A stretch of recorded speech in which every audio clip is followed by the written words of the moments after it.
একবার আল্লাহ রাব্বুল আলামিন হযরত জিবরাইল আলাইহিস সালামের মাধ্যমে রাসূল করিম সাল্লাল্লাহু আলাইহি সাল্লামকে জানিয়ে দিলেন, হে আল্লাহর নবী, আপনার প্রিয় সাহাবী বেলাল আর মাত্র 7 দিন দুনিয়াতে জীবিত থাকবে। 7 দিন পর তিনি ইন্তেকাল করবেন। রাসূল করিম সাল্লাল্লাহু আলাইহি সাল্লাম আল্লাহ রাব্বুল আলামিনের পক্ষ থেকে এই সংবাদ জানার পরে তিনি তার বিশিষ্ট সাহাবী হযরত ওমর ও আলী রাদিয়াল্লাহু তাআলা আনহুকে বললেন, হে আমার সাহাবীরা, আমি জানতে পারলাম আমার প্রিয় সাহাবী বেলাল 7 দিন পর এই দুনিয়া থেকে ইন্তেকাল করে চলে যাবে, কিন্তু আমি জানি আমার এই প্রিয় সাহাবী এখনো বিবাহ সুন্নত আদায় করেনি।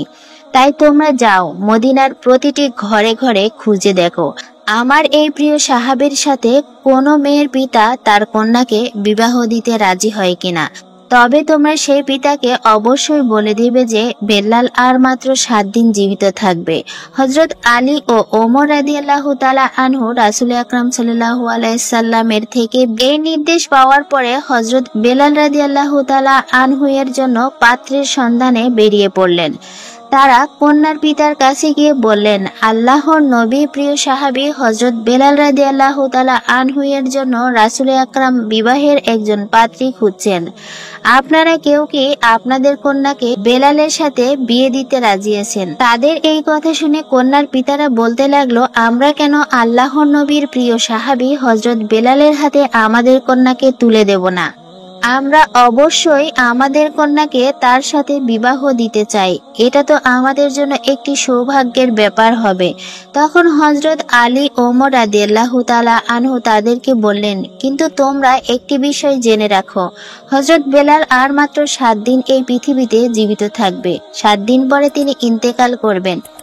নবী করিম সাল্লাল্লাহু আলাইহি সাল্লাম তোমাদেরকে এই সংবাদটি জানিয়ে দিতে বলেছেন। যখনই তারা জানতে পারলেন যে হযরত বেলাল আর মাত্র 7 দিন এই পৃথিবীতে জীবিত থাকবে, তখন তারা বলতে লাগলো, যদি অবস্থা এরকমই হয় বেলাল 7 দিন পর এই পৃথিবী থেকে ইন্তেকাল করবে, তাহলে আমরা আমাদের কন্যাকে তার হাতে তুলে দিতে কোনোভাবেই রাজি নই। কারণ আমরা চাই না 7 দিন পরে আমাদের কন্যা বিধবা হয়ে যাক। অতঃপর হযরত ওমর ও আলী রাদিয়াল্লাহু তাআলা আনহু মদিনার বিভিন্ন জায়গায় হযরত বেলালের জন্য একজন মেয়ে খুঁজতে লাগলেন, কিন্তু তারা কোনো মেয়ে খুঁজে পাচ্ছিলেন না। খুঁজতে খুঁজতে তারা একটি জঙ্গলে পৌঁছে গেলেন। সেখানে গিয়ে দেখতে পেলেন এক ব্যক্তি ঝুপি নির্মাণ করে সেই জঙ্গলে বসবাস করছেন। সেই ব্যক্তি যখন হযরত ওমর ও আলী রাদিয়াল্লাহু তাআলা আনহুকে দেখলেন, তিনি জিজ্ঞেস করলেন, হে আল্লাহর বান্দারা, আপনারা কি উদ্দেশ্যে এই জঙ্গলে আমার ঝুপিতে আগমন করেছেন? হযরত ওমর ও আলী রাদিয়াল্লাহু তাআলা আনহু তার কথা শুনে বললেন, আমরা আল্লাহর নবীর সাহাবী হযরত ওমর ও আলী। আমরা রাসূল আকরাম সাল্লাল্লাহু আলাইহি সাল্লামের নির্দেশে তার একজন প্রিয় সাহাবী হযরত বেলালের জন্য একজন মেয়ের সন্ধান করছি, যার সাথে তার বিবাহ দেওয়া যায়। তখন সেই ব্যক্তি বলল, যদি তাই হয় তাহলে তো আমার একজন মেয়ে আছে, আমি তাকে আল্লাহর নবীর প্রিয় সাহাবী হযরত বেলালের হাতে তুলে দিতে চাই। আর কেনই বা আমি আমার কন্যাকে তার হাতে তুলে দিতে চাইব না, কারণ তিনি তো আল্লাহর নবীর একজন প্রিয় সাহাবী। তার হাতে আমার কন্যাকে তুলে দিতে পারলে আমি নিজেকে সৌভাগ্যবান মনে করব। তখন হযরত আলী ও ওমর রাদিয়াল্লাহু তাআলা আনহু তাকে বললেন, তবে তুমি এই কথাটিও জেনে রাখো, আল্লাহর নবীর সেই প্রিয় সাহাবী এই দুনিয়াতে আর মাত্র 7 দিন জীবিত থাকবে। 7 দিন পরেই তিনি ইন্তেকাল করবেন। যখন সেই ব্যক্তি তাদের কাছ থেকে এই সংবাদ জানতে পারলেন, তখন তিনি বললেন, যদি মাত্র 7 দিন এই পৃথিবীতে তিনি জীবিত থাকেন, তাহলে আমি আমার কন্যাকে তার হাতে তুলে দিতে চাই না, কারণ আমি চাই না মাত্র 7 দিনের মধ্যে আমার কন্যা বিধবা হয়ে যাক। হযরত আলী ও ওমর রাদিয়াল্লাহু তাআলা আনহু ও সেই ব্যক্তির মধ্যকার এই কথাগুলি দাঁড়িয়ে তার কন্যা শুনছিলেন। তার কন্যাটি যখন দেখলেন তার পিতা আল্লাহর নবীর সাহাবীর সাথে তার বিবাহের কথা বাতিল করে দিচ্ছেন, তখন সে ডাক দিয়ে বললেন, আব্বাজান, আমি এই বিবাহে রাজি আছি। আপনি কিভাবে এমন বিবাহর পয়গম প্রত্যাখ্যান করতে পারেন, যে পয়গম সরাসরি আল্লাহর নবী নিজ থেকে পাঠিয়েছেন? আব্বাজান, আমার জীবনে যতই কষ্ট হোক না কেন আমি চাই রাসূল সাল্লাল্লাহু আলাইহি সাল্লামের এই নির্দেশটি পালন করতে। এরপর আল্লাহর নবীর প্রিয় সাহাবী হযরত বেলালের সাথে সেই কন্যার বিবাহ হয়ে গেল। হযরত বেলাল রাদিয়াল্লাহু তাআলা আনহু তখন তাকে জিজ্ঞেস করলেন, হে আল্লাহর বান্দি, তুমি এ কথা জানার পরও কেন আমাকে বিবাহ করলে যে আমি কেবলমাত্র 7 দিন পৃথিবীতে জীবিত থাকব, পরে তো তুমি বিধবা হয়ে যাবে। তখন সেই মেয়েটি উত্তর দিলেন, হে আল্লাহর নবীর প্রিয় সাহাবী, যদিও 7 দিন পরে আমি বিধবা হয়ে যাই, তারপরেও আমি আমার জীবন দিয়ে রাসূল করিম সাল্লাল্লাহু আলাইহি সাল্লামের একটি নির্দেশ পালন করতে পেরেছি। এই জন্য আমি আমার নিজেকে ধন্য মনে করছি। আর আপনার মতো আল্লাহর নবীর একজন প্রিয় সাহাবীকে আমার স্বামী হিসেবে পাওয়া তো আমার পরম সৌভাগ্যের ব্যাপার। হযরত বেলাল রাদিয়াল্লাহু তাআলা আনহু যেদিন ইন্তেকাল করবেন সেই দিন তিনি তার বিবিকে বললেন, বিবি, আজ রাতেই তো আমি ইন্তেকাল করব। ইন্তেকালের পূর্বে আমার মন চাচ্ছে কিছু রুটি ভক্ষণ করব। অতএব তুমি যাও, প্রতিবেশীর বাড়ি থেকে কিছু আটা এনে আমার জন্য কয়েকটি রুটি তৈরি করো। হযরত বেলাল রাদিয়াল্লাহু তাআলা আনহু এর স্ত্রী তার কথা মতো 7টি রুটি তৈরি করে তার সামনে পরিবেশন করলেন। এমন সময় একজন ভিক্ষুক দরজায় এসে ডাক দিয়ে বললেন, হে গৃহকর্তা, আজ কয়েকদিন যাবৎ আমি কিছুই ভক্ষণ করিনি। ক্ষুধায় আমার পেটে আগুন লেগে গেছে। দয়া করে আমাকে কিছু খাবার ভিক্ষা দান করুন। হযরত বেলাল রাদিয়াল্লাহু তাআলা আনহু যখন দেখলেন তার দরজার সামনে একজন ভিক্ষুক খাবার প্রার্থনা করছে, তখন তিনি তার মৃত্যুর আগের শেষ ইচ্ছা পূরণ না করে সবগুলো রুটি সেই ভিক্ষুককে দান করে দিলেন। সেই ফকির তখন হযরত বেলাল রাদিয়াল্লাহু তাআলা আনহু এর দরজার সামনে সেই রুটিগুলো খেতে বসলেন।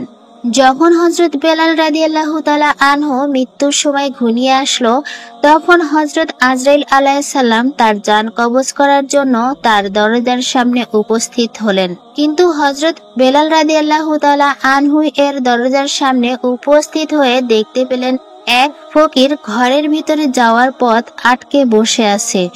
তখন হযরত আজরাইল আলাইহিস সালাম সেই ফকিরকে লক্ষ্য করে বললেন, হে ফকির, তুমি এখানে পথ আটকে বসে আছো কেন? আমাকে ঘরে প্রবেশ করতে দাও। আল্লাহ রাব্বুল আলামিন আদেশ করেছেন যেন আমি বেলালের জান কবজ করে নিয়ে যাই।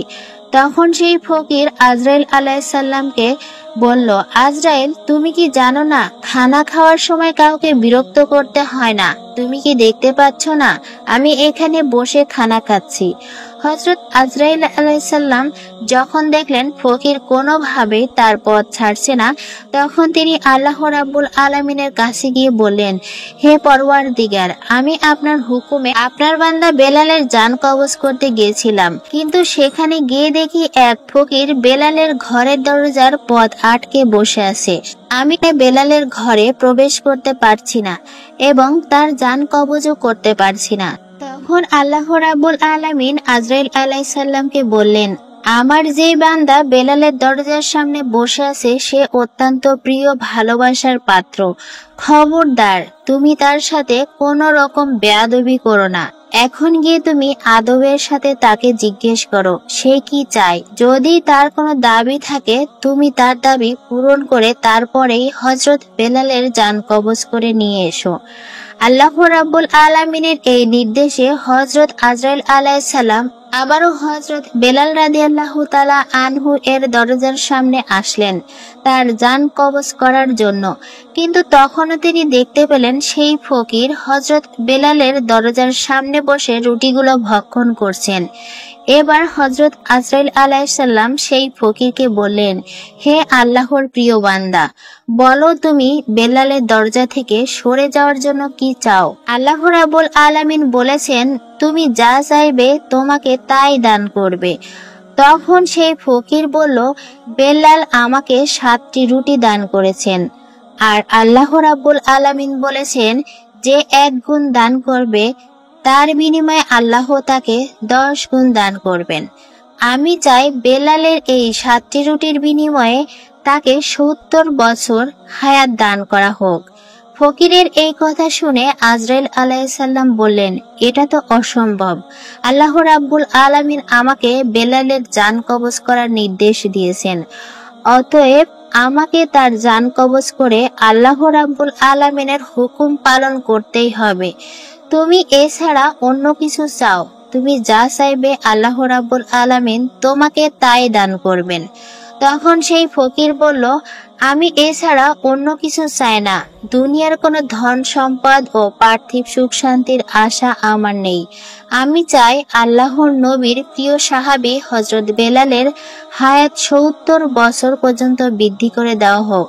আজরাইল আলাইহিসসালাম বলেন, তোমার এই দাবি কোনোভাবেই আমি পূরণ করতে পারবো না। আল্লাহ রাব্বুল আলামিন আমাকে তার জান কবজ করার নির্দেশ দিয়েছেন, অতএব আমাকে তার জান কবজ করতেই হবে। তখন সেই ফকির বলল, আজরাইল, আল্লাহ তাআলা পারে না এমন কোনো কাজ নেই। আল্লাহ রাব্বুল আলামিন যদি বেলালের হায়াত বৃদ্ধি না করে দেন, তাহলে আমি ৭০ বছর যাবৎ ৭টি রুটি বেলালের দরজার সামনে বসে ভক্ষণ করব। আর এভাবেই না তুমি বেলালের ঘরে প্রবেশ করতে পারবে আর না তার জান কবজ করতে পারবে।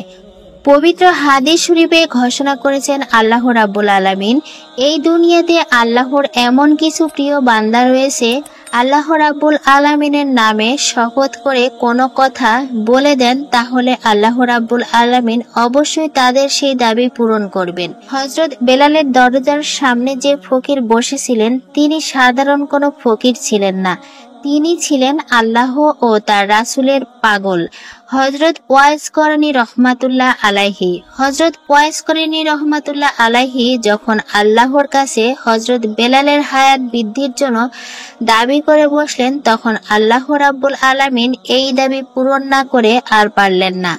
তখন তিনি হযরত আজরাইল আলাইহিসসালামকে ডাক দিয়ে বললেন, হে মালাকুল মউত আজরাইল, আমার প্রিয় বান্দা ওয়াইস করনী একটি দাবি করে বসেছেন, আর আমি আল্লাহ সেই দাবি পূরণ করব না, এটা কিভাবে হতে পারে?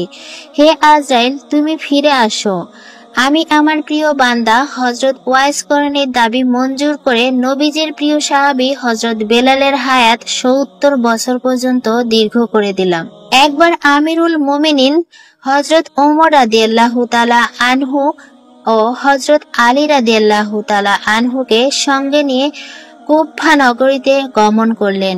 তিনি কুফা নগরীতে গিয়ে কুফার অধিবাসীদেরকে লক্ষ্য করে বললেন, হে কুফাবাসীরা, তোমরা কি কেউ আমাকে ওয়াইস করণীর সংবাদ দিতে পারো? হুজুরে আকরাম সাল্লাল্লাহু আলাইহি সাল্লামের একটি বিশেষ নির্দেশ পালন করার জন্য আল্লাহর প্রিয় বান্দার সাথে আমাদের দেখা করার একান্ত প্রয়োজন। তখন কুফার অধিবাসীরা বলল, হুজুর, আমরা এমন কোনো ব্যক্তিকে চিনি না। ওমর রাদিয়াল্লাহু তাআলা আনহু তাদেরকে বললেন, তোমাদের এখানে কেউ কি এমন লোক আছে যার বাড়িঘর এই এলাকায়? ওমর রাদিয়াল্লাহু তাআলা আনহুর এই কথা শুনে একজন ব্যক্তি দাঁড়িয়ে বললেন, হুজুর, আমার বাড়ি এই এলাকায়। ওমর রাদিয়াল্লাহু তাআলা আনহু তাকে জিজ্ঞেস করলেন, তুমি কি ওয়াইস করনী নামক কোনো ব্যক্তিকে চেনো? সেই ব্যক্তি বলল, হুজুর, আমি এমন একজন ব্যক্তিকে চিনি, কিন্তু আমি জানি না যে সেই ব্যক্তি আপনার তলবকৃত ব্যক্তি কিনা। সে একজন পাগল প্রকৃতির লোক। মানুষেরা যখন হাসে তখন সে কাঁদে, আর মানুষ যখন কাঁদে তখন সে হাসে। সে উট চড়িয়ে দিন অতিবাহিত করে। তার জামা কাপড়গুলো ছেঁড়া ও ময়লা। সে সবসময় মানুষের দৃষ্টির অন্তরালে থাকতে পছন্দ করে। হযরত ওমর রাদিয়াল্লাহু তাআলা আনহু তখন সেই ব্যক্তিকে বললেন, তুমি আমাদেরকে তার কাছে নিয়ে চলো। আমরা এমন একজন ব্যক্তিকে খুঁজছি। আমাদের কাছে তার সকল নিদর্শন বলে দিয়েছে। তুমি যা বলছো, রাসূল আকরাম সাল্লাল্লাহু আলাইহি সাল্লাম আমাদের কাছে এই রকমের নিদর্শন বলেছেন। অতএব তুমি আমাদেরকে সেই ব্যক্তির কাছে নিয়ে চলো। তখন সেই ব্যক্তি হযরত ওমর রাদিয়াল্লাহু তাআলা আনহু ও হযরত আলী রাদিয়াল্লাহু তাআলা আনহুকে নিয়ে সেই ব্যক্তির খোঁজে বেরিয়ে পড়লেন। এক বিরাট ময়দানে গিয়ে তারা দেখতে পেলেন সেই ব্যক্তি একটি গাছের নিচে নামাজ আদায় করছেন। হযরত ওমর রাদিয়াল্লাহু তাআলা আনহু তখন তার কাছে গিয়ে পাশে দাঁড়িয়ে রইলেন। লোকটি নামাজ শেষ করলেন। তারা তাকে সালাম দিলেন। লোকটি সালামের উত্তর দিয়ে তাদেরকে জিজ্ঞেস করলেন, আপনারা কে, কি উদ্দেশ্যে আমার কাছে এসেছেন? তারা উত্তর দিল, আমরা আল্লাহর নবীর সাহাবী হযরত ওমর ও আলী।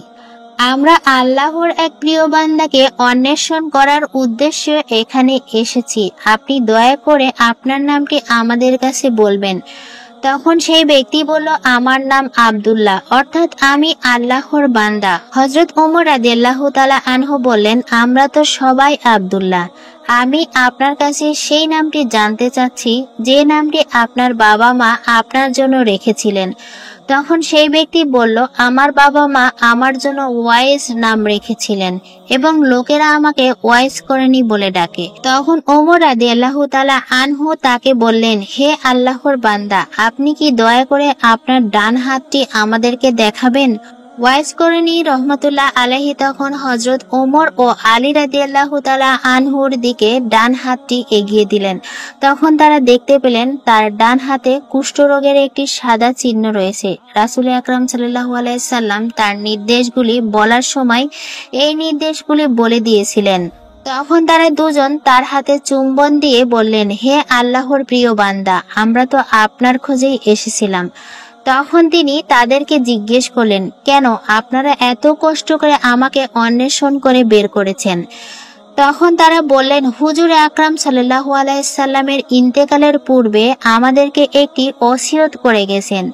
তিনি তার পবিত্র জুব্বা মোবারক আমাদের হাতে দিয়ে বলে গেছেন আমরা যেন এটি আপনার কাছে পৌঁছে দিই। এবং তিনি আরো বলেছেন, তোমরা ওয়াইস করণীকে বলবে তিনি যেন আমার গুনাহগার উম্মতের জন্য দোয়া করে। ওয়াইস করণী রহমাতুল্লাহ আলাইহি বলেন, আপনারা হলেন রাসূল আকরাম সাল্লাল্লাহু আলাইহি সাল্লামের প্রিয় সাহাবী। দোয়া করার জন্য তো আপনারাই আমার থেকে অধিক উপযুক্ত ব্যক্তি। অতএব আপনারা তার উম্মতের জন্য দোয়া করুন। তারা বললেন, আমরা তো সবসময় রাসূল আকরাম সাল্লাল্লাহু আলাইহি সাল্লামের উম্মতের জন্য দোয়া করি। আল্লাহর নবী বিশেষ করে আপনার কাছে এই অনুরোধটি করার জন্য বলেছেন। ওয়াইস করিনি রহমতুল্লাহ আলাইহি বললেন, হে নবীর প্রিয় সাহাবীরা, তার পবিত্র জুব্বা মোবারক রক্ষা করার ক্ষমতা কি আমার রয়েছে? আমি তো একজন পাপী এবং পাগল মানুষ। কিভাবে আমি তার পবিত্র জুব্বা মোবারকের মর্যাদা রক্ষা করব? তারা বললেন, রাসূল আকরাম সাল্লাল্লাহু আলাইহি সাল্লাম আপনার কাছে যেহেতু এই জুব্বা মোবারক পাঠিয়েছে, অতএব তিনি অবশ্যই জানতেন আল্লাহর কাছে আপনি কতটা দামি। দয়া করে আপনি তার জুব্বা মোবারক গ্রহণ করুন এবং তার গুনাহগার উম্মতের জন্য দোয়া করুন। তখন হযরত ওয়াইস করণী রহমাতুল্লাহ আলাইহি তাদের কাছ থেকে রাসূল আকরামের পাঠানো জুব্বা মোবারক গ্রহণ করলেন এবং তিনি তাদেরকে বললেন, আপনারা এখানে একটু দাঁড়িয়ে থাকুন। আমি একান্ত নিভৃতে আমার দয়াময় প্রভুর কাছে কিছুক্ষণ কথা বলে নিই। এরপরে ওয়াইস করেনি রহমাতুল্লাহ আলাইহি হযরত আলী ও ওমর রাদিয়াল্লাহু তাআলা আনহুকে সেই স্থানে দাঁড় করিয়ে একটু দূরে সরে গেলেন।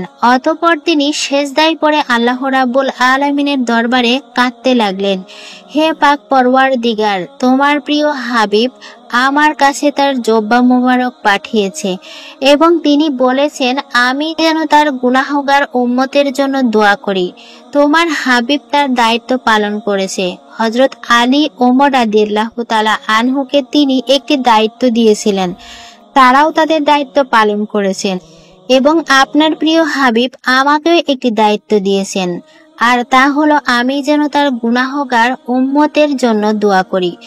আমি আপনার প্রিয় হাবিবের নির্দেশে আপনার দরবারে তার গুনাহগার উম্মতের জন্য দোয়া করছি।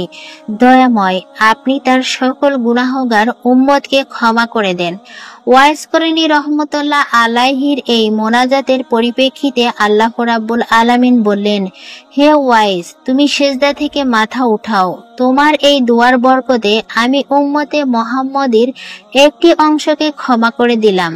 ওয়াইস করিনি রহমতুল্লাহ আলাইহি বললেন, হে আল্লাহ, আপনি যতক্ষণ পর্যন্ত তার তামাম উম্মতে মুহাম্মদীকে ক্ষমা করবেন না, ততক্ষণ পর্যন্ত আমি সিজদা থেকে মাথা উঠাবো না।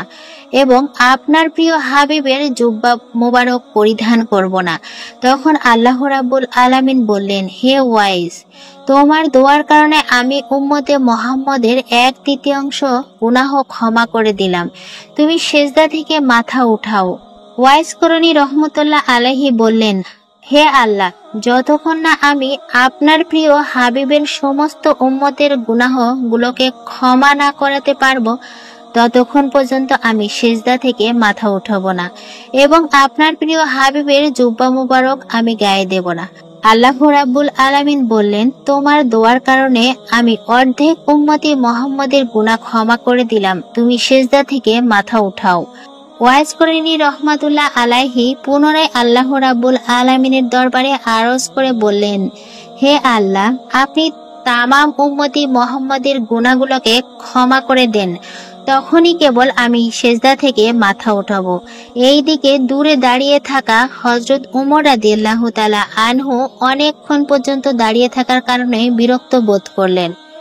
তখন তারা হযরত ওয়াইস করণী রহমাতুল্লাহ আলাইহির কাছে গিয়ে দেখতে চাইলেন আসলে তিনি কি করছেন। যখন হযরত ওমর আলী রাদিয়াল্লাহু তাআলা আনহু ওয়াইস করণী রহমাতুল্লাহ আলাইহির কাছে এগিয়ে আসলেন, তখন তার ধ্যান ভঙ্গ হয়ে গেল। আশেক মাশুকের প্রেমের বন্ধন ছিন্ন হয়ে গেল।